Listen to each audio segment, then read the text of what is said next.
Hey guys, so the spoilers have been released for the latest chapter, and just like how I do in the previous videos, I will be going through what I found online. So if you don't want to be spoiled, please click away from the video. If you're not too fast, then stick around. Chapter title is Baka Survivor Survives. Chapter starts with a short flashback of the sorcerers doing a group meeting discussing about making a surprise attack on Kenjaku before the Gojo vs Sukuna fight ends. So it looks like Akutami will be showing us the world building and events that happened during the Gojo vs Sukuna fight, which I am happy that he is doing. One criticism I would have for Akutami is that I want to see more planning and world building. Like before the Gojo vs Sukuna fight, I would have loved to have seen Gojo and the others planning on what they will be doing. Gojo will be going up against Sukuna, that's a guarantee, but I wanted to see the others planning for Kenjaku before the Gojo vs Sukuna fight. The fight in itself took the main spotlight for many chapters, as it should, as it's between the two strongest sorcerers in the world. But we didn't see what was happening outside of the fight, other than the Jujutsu sorcerers giving their commentary on the fight. That would be where the world building should have been happening. We maybe could have had a couple panels in those chapters, seeing what Kenjaku was up to, or what the armies of the world are doing now that Kenjaku has met up with them. You know, stuff like that, whilst you're also focusing on the main fight in the chapter.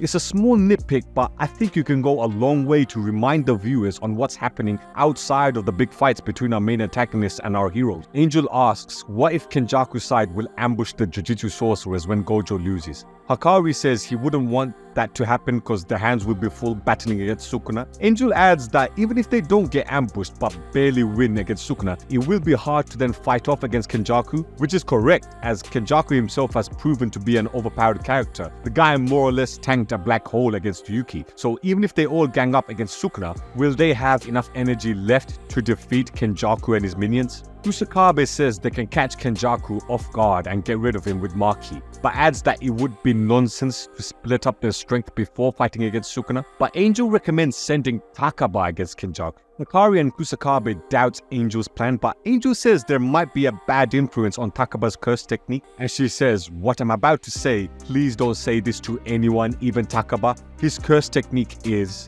and from then on, it just cuts back to the fight. But even during the Culling Games, Takaba's curse technique was never really revealed. Back in chapter 169, when Takaba first attacked Hazenoki, his cursed energy increased dramatically, and Reggie took note of that dramatic shift in output. Takaba's reinforced attacks were able to knock Hazenoki through several buildings. So could Takaba's secret technique be the key in defeating Sukuna? Why would Akutami just cut away like that? Normally he would give an explanation box on the Jujutsu sorcerer's abilities, or even an explanation through other characters, but he just cut away in this scenario. Could it be a similar scenario to the ending of Harry Potter, where you had Neville Longbottom helping out Harry in the end? The comedic relief was a joke, but then ends up helping out Harry in the end. Akutami is a young author who grew up in the 90s, so I won't be surprised if he takes inspiration in his storytelling from big franchises from the late 90s and early 2000s. I have released a video talking about all the pop culture references in Jujutsu Kaisen, so if you want to go, please go and check that video out if you are interested in all the references that Akutami does. Kenjaku is fighting Takaba with Geto's centipede curses.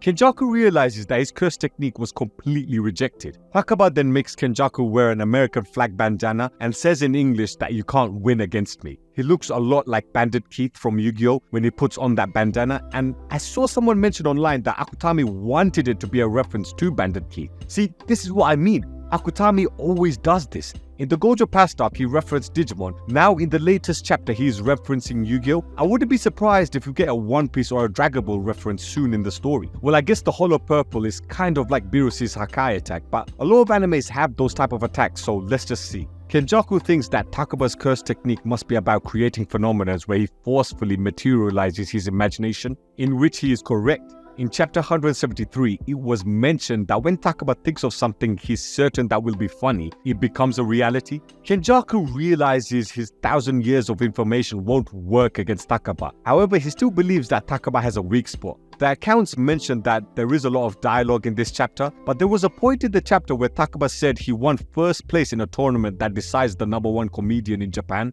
Takaba says Kenjaku's face has "make me laugh" written all over it, so he shall make Kenjaku laugh with his one-shot gag. "Don't marry me, I don't want you to be my Wi-Fi." As corny as that joke is, I do find it funny, I can't lie. Kenjaku finally lands a solid hit on Takaba. Kenjaku has figured out that the condition for Takaba's curse technique is user's confidence and certainty. Takaba is sent flying, but he's pissed off at Kenjaku. He says, "Shut the hell up. You're just an amateur that hasn't been on stage before. Even if you don't find it funny, it doesn't matter if other people find it funny." Takaba says, "Let's play a game. You lose if you laugh," and makes a comedic face, but then Kenjaku counters it with his own goofy face. Takaba loses and gets hit again. Takaba starts losing his cool as he thinks Kenjaku is funnier than him. He tries to encourage himself by saying, "It's okay, I'm also funny too." Takaba starts losing his confidence as he sees Hazenoki's dead body. Kenjaku has a menacing look as he looks down on Takaba and says, "What's wrong? Laugh. You're a comedian, aren't you?"